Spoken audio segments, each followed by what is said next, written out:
เคอันนี้ตลาดยังคือเฮ้ยอาชับตลาดเพลือหอยแครงตัวไหนคะถามได้นะคะลูกอะไรให้กินน้อยถ้าไปต่อยกดเด้อบอกนี่50 โอ้มักถั่วก็มี บาทแล้วไม้ผัดคืออะไร เฮ้ยยุ้ยเอาแม่หน่อไม้นะไปแกงคุณเขาเลยว่าตาย อร่อยนะข้าวบาท หน่อไม้ซุปกับแม่นะแม่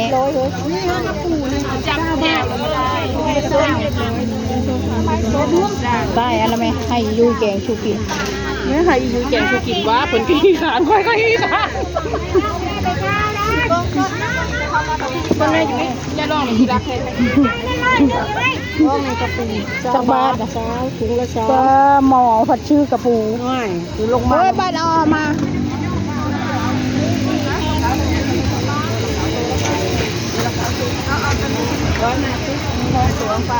ปลาย่างเสร็จแล้วบ่มีบ่ใช่ฮะเจ้าย่างนี่บ่ย่างอยู่แน่ยุ้ยเอาตัวย่างผูเมื่อกินโลดข้ามยังบ่สูงข้าวบ่สูง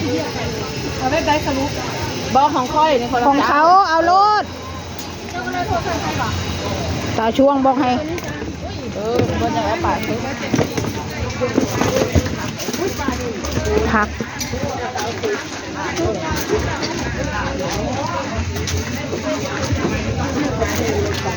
พริกวงมักพริกมีกินอยู่บ่เฮือนมึงนะชื่อดู บ่ได้ เดี๋ยวจะเอาไปย่างบ่ได้มักพริกกุบุตรบ่จ้ะ อะไรลูกอะไรอันที่สุกแล้วนะสุกเลย6อยู่พุ่นละ160บ่ ไม่เอาไป ว้าย เขาแกงชุกแล้วนี่ไป เขาแกงสุกแล้วเพลินอยู่ในอันนี้นะกระปูถุงเท่าไรถุงเท่าไรกระปูนะอันนั้นออมอะไร จักบาทจังหอย มกมาไม้แกงหอย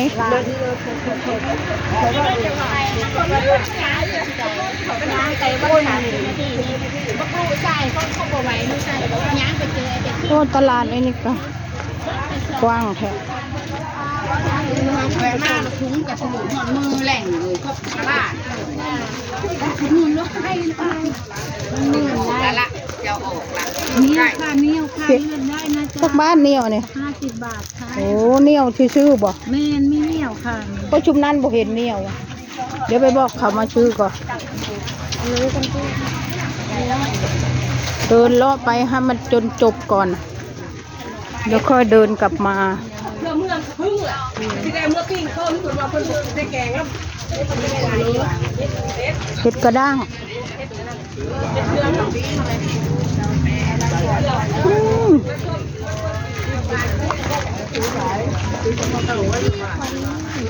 แดงเห็นอยู่บนเหนียวนะ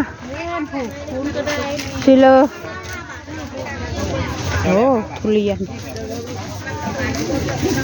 ผักนอกบ่มีบ่อยากกินผักนอกเลยใต้เห็นอยู่บนเหนียวเนี่ยอยู่ทางเฮาคนเดียว เท่ามีเอาเมื่อแกงบ่เดือ เป็นยัง เหนียวอันนี้กุ้งก็เลยนี่กุ้ง50 บาทไปเบิ่งดู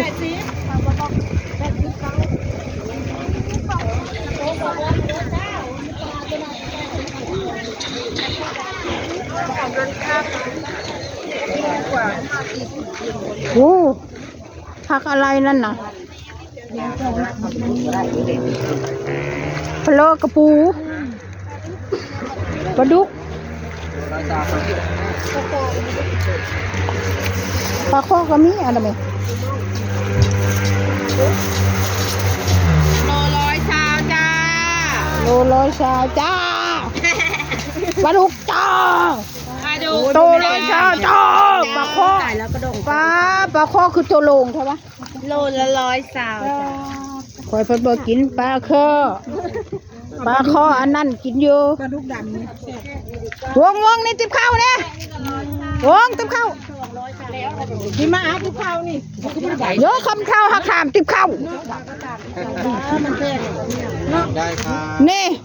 อันนี้ด้วยละร้อยในวงนาเลย 20 บาท ด้วยละร้อยพอข้าวพร้อมแถม ไม่ไล่กับนี่ไม่ไล่ครับ โอ้บ่เอาแล้วมาไล่เฮ้ยเพื่อไปใส่แล้วมันไล่เลยซะ อันนี้นะเท่าไหร่นะ 250 250บ่นะ อันนี้ของนี่เท่าไหร่อ้าย 120ครับ ตุ้ก่อน คิดใหญ่นี่650 เอาไปหลายแข ขนาดร้อยเศร้ามึงเพิ่นอยากได้กระติบละบาทโอ้ยร้อยเศร้าเพิ่นว่าเพก อันนี้เท่าไหร่ เฮ้ยอันนั้น ลูกควายเห็นอยู่บ่ อันนั้นอันนั้นเอาไปตากเผอเออ ครอบมือมันเอาไปต่อ อย่า ตัวนี้นะ ตัวนี้110กับขาด นี่ เอาตัวนี้ ไม่นี่ตัวนี้งาม แน่ให้กูเลือกมันก็บอกคือเดียวเนาะฉันก็เอาผัวเดียวแล้วอีเด้ ตัวนี้บอกเลย เออแต่งตัวเหมือนนางสาวไทยจะซื้อติบข้าวโตแล้วโตอีกเอาก็แบบนั้นแล้วเนาะติบข้าวตื้นเฮ้ย ไม่ได้รุ่นเตี้ยนี่ครับ เท่าไหร่ 190ครับ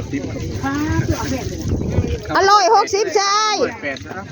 อ้าย160บ่ได้บ่ ไม่ไล่มันแพงหรือได้ครับ ชิโลไม่ไหล ขาย190 ก้อยว่าไม่โปะอันนั้นน่ะ รถไถเลย ฮิบเว้าแนวมันได้เดียวหนนะเนาะ อู้จะว่าเท่า นี่ขอ เดี๋ยวเท่าอันนี้เท่านี้ขายให้มันโล่นมันผัวมันบ่มี เอานึกคิดหาแม่เอาน้ำ โอ้ยเอาเลยเอาเลยดิกูต่อให้ละ มันทรงแพงหรือถ้าผมก็เรียน เอาโลดอย่าต่อได้บัดนี้พอละ อืม สงสารแล้วแน่เมียเราก็บ่มีหั่นนะ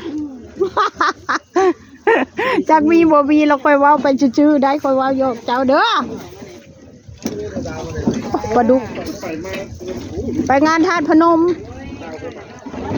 เบิ่งกูสิบ่ได้กับข้าวมาตะขายให้พริกถุงชักบ้านอันนี้ 20 บาท คือเพชรอยู่บ่พริกเจ้า ที่เมืองโน้น เออเอาซะ